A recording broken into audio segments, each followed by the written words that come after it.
over on the LPGA Tour this week. The ladies are playing in the Volunteers of America Classic at the Old American Golf Club just outside of Dallas, Texas. It's going to be a busy finishing stretch to 2020 for them as Tom Abbott sets the stage for what to expect.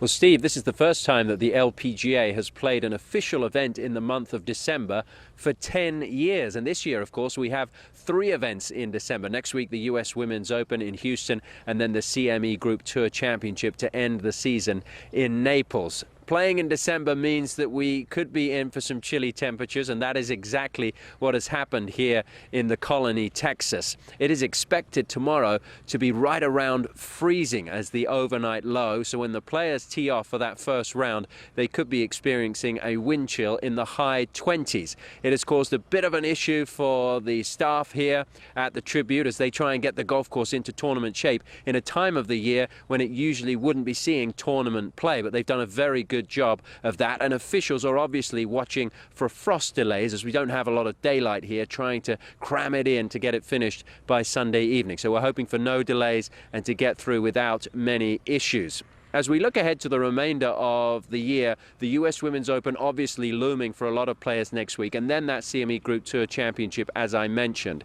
The race to the CME Globe is all important to get into that season-ending event. And one player who is not in the field yet is the world number 1, Jin Young Ko. She's 141st in the rankings because she has chosen to stay in her home country of Korea for the majority of this year due to COVID-19. She came back to play the Pelican Women's Championship a couple of weeks ago and now has just a couple of weeks to get into the season-ending event if she doesn't receive one of those sponsor invites. So we're going to be keeping a close eye on that. She is also trying to remain as the top player in the world and has a battle with Se Young Kim, who won a couple of weeks ago, and Danielle Kang, who has had such a tremendous season after the restart in the middle of the summer. So trying to keep warm here, Steve. I think it's not going to be a big of an issue, but the wind is going to be blowing tomorrow, and that is going to make it chilly. I'm just glad that I'm going to be inside, but our on-course colleagues will certainly have a bit of a chilly start to the week, Steve.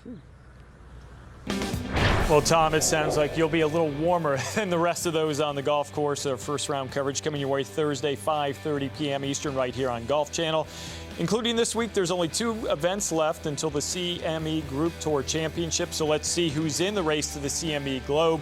Tom sort of broke it down that the LPGA announced this year's field will include the top 70, an increase of 10 spots from previous years. And those 2 sponsors exemptions will be given out.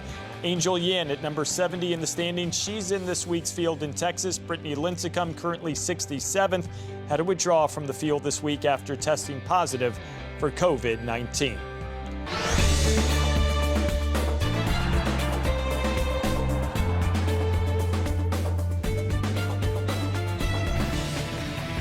College Central segment back on Golf Central for the second consecutive night. We take a look at the latest PGA Tour University rankings, hot off the press today, continuing to be led by Florida State senior John Pack. He's held that top spot since the inaugural rankings a few months ago. And as we go 6 through 15, something to keep in mind after the NCAA championships are done next May, the top 5 players on this rankings list, they will automatically earn Korn Ferry Tour membership. 6 through 15 will get some membership on one of the international tours under the PGA Tour umbrella. Trip is back, and a lot has changed in the game of golf, especially the connecting of the dots between college golf and the professional ranks. How much of a game changer is it for you from the perspective of what these guys have in front of them? Yeah, you know, the days of coming out of college and really trudging on your own if you're a superstar, I mean, that's the way it always was. But there was always Q School.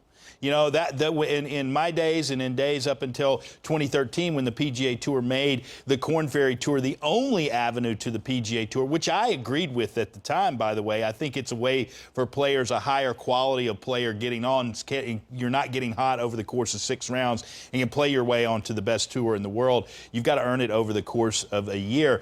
But this is an avenue for these players to go right into that. Now, some of the top players, now they often, and we've seen this with the Victor Hovlands and the Colin Morikawas and the Matthew Wolfs, well, they go right to the tour and they win right away. But that's the type of quality of player that's coming out of these universities and the college program. So it's not a big step to give these 5 players status on the Korn Ferry Tour so they have a chance starting when the NCAAs are over to play their way onto the PGA Tour, because they've got about 6 to 8 tournaments anywhere in between, if you include the Korn Ferry Tour finals, to get their PGA Tour card. So it's a good step. And also those other players, 6 through 15, they can play on the other tours that the PGA Tour, their umbrellas under, to play their way on the Korn Ferry Tour, and all paths lead to the PGA Tour. It's a way to season these players a little bit better, and I think it's a good system that's working, and I like the synergy between the PGA Tour and these colleges. And it's a list players are going to be watching each and every week. Yeah. And someone you didn't notice on that list, John Augenstein from Vanderbilt, he turned professional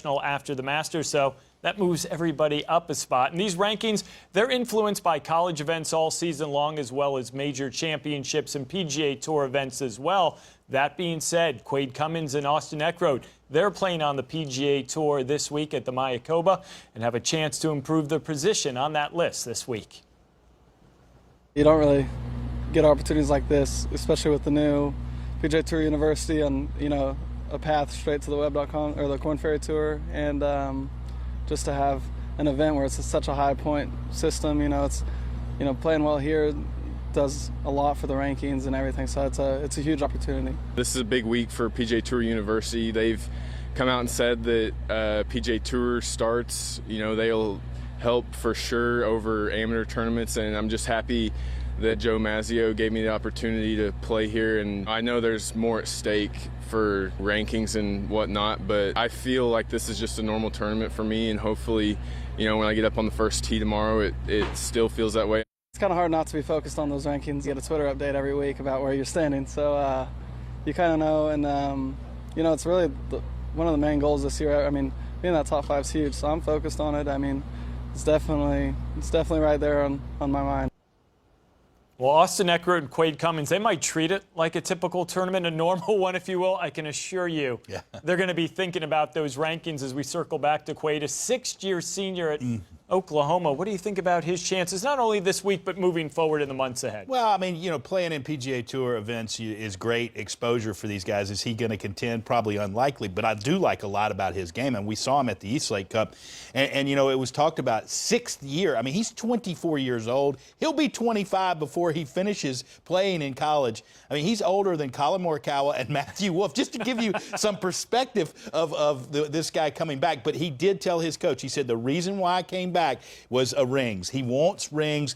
I think they have a chance to do it. I think the Sooners are certainly deep enough to do it, and I think with him, he's got the ability to win an NCAA title, and he's got all that experience, a wealth of experience. I mean, there are not many players who can say they've had 6 years of experience at the collegiate level. He saw Oklahoma and was a part of their national championship team 3 years ago, so he fully understands what is on tap for him over the next 6 months. And as Quade Cummins is wrapping up his college career, programs across the country, well, they're building for the future, as many of the top juniors signed their letter of intent over the past couple of weeks. Now, this is the top men's classes signed, according to GolfChannel.com. Brentley Romine digs in deep to come up with that. And he has Arizona State with the best class in the country. All 5 of these schools certainly picking up quality junior golfers. But you look at Preston Summerhays there, the son of Boyd, who teaches Tony Finau.